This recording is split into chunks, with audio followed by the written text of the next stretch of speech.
When I was a teenager, a family friend joked, "She's running a race she'll never win, but it's cute to watch her try." I laughed along. A century later, his descendants toured museums where I was honored as a pioneer, never realizing that the woman they admired had once been the laughingstock of their own bloodline's trusted circle. When I was 15, I learned what it meant to be the joke in the room. Not just the quiet kind people make behind your back, but the kind they throw right in your face while you sit there, pretending it doesn't hurt. I grew up in Vernon, Texas, middle of nowhere, dusty, flat, and stuck in time. Our town had one traffic light, one school, and more cows than people. My parents were church-going, God-fearing, old-fashioned types. My dad believed girls were meant to marry young and cook well. My mom didn't say much different, but I wasn't wired that way. I loved machines, not in a cute hobby way. I understood them, took apart clocks, fixed radios, even rewired the porch light after it shorted during a storm. I'd ride my bike to JD's garage after school, sit on a milk crate, and watch grown men curse over carburetors. They'd joke about me hanging around, but I didn't care. I watched. I learned. I asked questions. Some of them answered. Some didn't. I kept a green notebook with sketches, notes, wiring diagrams, anything I could get my hands on. I hid it under my mattress because my mom thought it was boy stuff. Then I entered the regional science fair. I was the only girl in my division. I built a working AM radio from scrap and copper wire. I scavenged from broken lamps and busted out TVs. I placed second. My parents didn't come, but that same week we had a dinner at our house. My dad's old friend Martin Crosby was there. The Crosbys were like family. We saw them every month. Martin ran the town feed store and was a loudmouth who never let silence hang in the air too long. His son Paul went to my school. We were in the same grade, but he stopped talking to me once I started hanging around machines. That night, while the adults were passing bowls of overcooked green beans and sweet potatoes, my mom just had to bring up my science fair win. She said it like it was a cute quirk. "She built a radio," she told Martin, laughing softly, "out of junk." Martin raised his glass, barely looking at me. Then he grinned that smug red-faced smile and said, "She's running a race she'll never win, but it's cute to watch her try."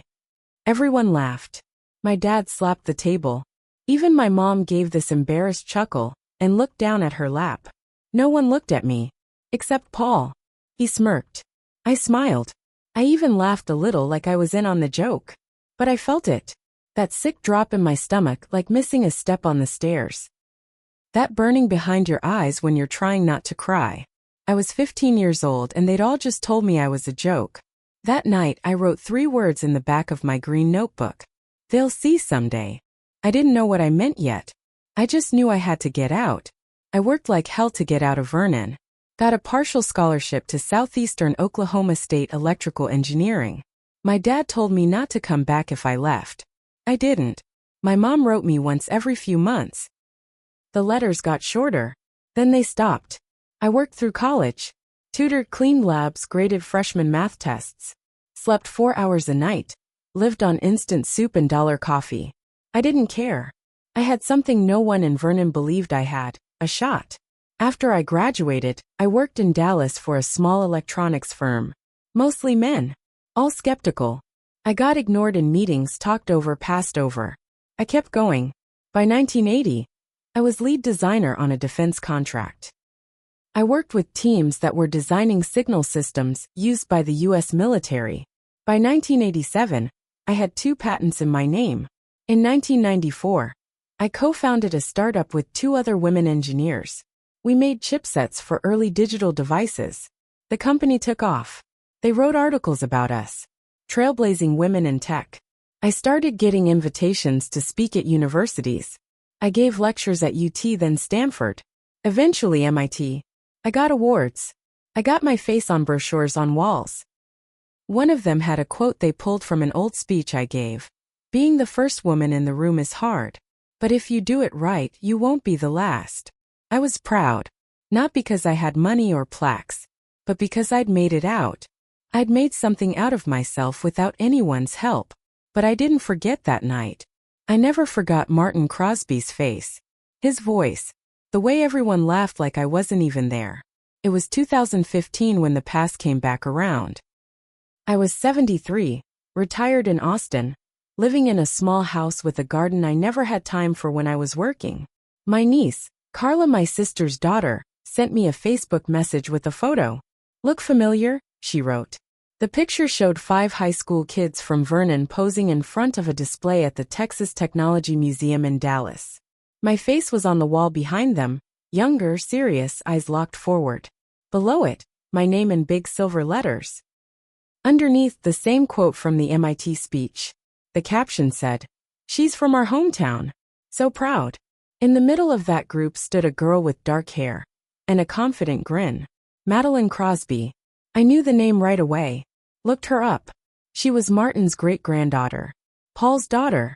She was studying mechanical engineering, had won a robotics competition, was writing her college essay about women in STEM. Her hero? Me. I read her essay online. She quoted my museum plaque. Called me a personal inspiration. She had no idea. She didn't know her great-grandfather once mocked me to my face, that he helped teach me that being smart, being meant for more, was something to be laughed at. She had no clue that I once sat across a table from her bloodline, holding in tears while they laughed. She thought I was a role model. I should have felt satisfied, proud even. But I didn't. Something was still burning. Something unfinished. I started digging. Not out of hate. Not out of spite exactly. But there was a weight in my chest that wouldn't lift. I needed to face it. All of it. I looked up everything I could find on the Crosby family. Paul, the boy who smirked at me that night, had grown up to run the same feed store his father once owned. Never left Vernon. Married young, stayed local, coached Little League, attended every church picnic. He was a pillar of the community, according to an article from the Vernon Gazette in 2003. Martin Crosby died in 1999. Stroke. There wasn't much about him, except a short obituary calling him a beloved friend and businessman. No mention of how he ridiculed a 15-year-old girl chasing dreams too big for his small mind. Madeline, though she was the bright one, the new Crosby, she had a scholarship to Rice University and a summer internship with a robotics company in Houston. I even found a video of her speaking at her high school graduation. She said, "We stand on the shoulders of those who came before us. People who broke ground when the world told them they didn't belong. Like Margaret Reese, the first female engineer from Vernon. She showed us it's possible." She didn't know. She had no idea I once sat in her grandparents' house, being mocked like I was a circus act. And I couldn't stop thinking. If she knew, would it change anything? Would she still call me a hero? So I did something I hadn't done in 60 years. I wrote a letter to Paul Crosby. It wasn't angry. It was clear. I told him who I was. Reminded him of the night at my parents' dinner table. Quoted his father's words word for word. "She's running a race she'll never win, but it's cute to watch her try." I told him how it felt. How it stayed with me. How it fueled me. And I told him what his daughter was doing now. How she admired me. Then I asked one question. Does she know? 2 weeks later, a letter showed up in my mailbox. No return address, but I recognized the handwriting. It was Paul. It was 2 pages long. He started by saying he remembered the night. That he remembered the words. And the way I looked when everyone laughed. Then he said something I didn't expect. I was a coward. He admitted it. He said he heard his dad insult me and said nothing. That he spent years trying to convince himself it didn't matter. That I probably didn't remember. That it was just a joke. But he remembered. He wrote that his father meant well. But that Martin was raised in a time that excused small-mindedness as humor. Then he said something else. "My daughter looks up to you. I haven't told her the story. I didn't think it mattered anymore. But now I see that maybe it does." He ended the letter with a line that caught me off guard. "You earned every ounce of what you built. I just hope we didn't help make it harder." I folded the letter and put it in my drawer. I thought that would be the end of it. But 2 months later I got an email. From Madeline Crosby. Subject line. "Can we talk?" I stared at the email for an hour before opening it. I didn't know what Paul had told her. I didn't know if she was angry, embarrassed, confused, or all three. But I opened it. She wrote, "Hi Ms. Reese, I hope it's okay that I'm reaching out. My dad told me a story about you recently. A dinner you both attended when you were my age. He said some things were said that hurt you. Things from my great-grandfather. I just wanted to say, I'm sorry. I know I didn't do it. But I still feel ashamed that someone in my family treated you like that. I hope you don't think I'm like them. I've looked up to you since I was 12. I had your quote on my locker. I still have it above my desk at school. Would you ever be open to meeting me? I'd really like to talk. Madeline *, I didn't know what to feel. I just sat there in silence. 60 years. I'd carried that hurt for 6 decades. And now here she was, reaching across the same bloodline that once humiliated me, asking to talk. I said yes. We met at a coffee shop in Waco halfway between Austin and Vernon. She was 19, sharp as hell, confident. She looked like someone who belonged in the world of machines and wires. And I could see in her eyes she meant it. She told me how she reacted when her dad sat her down and told her the truth. At first, I didn't believe him, she said. I didn't want to believe someone in my family would say something like that. But then I realized not believing it?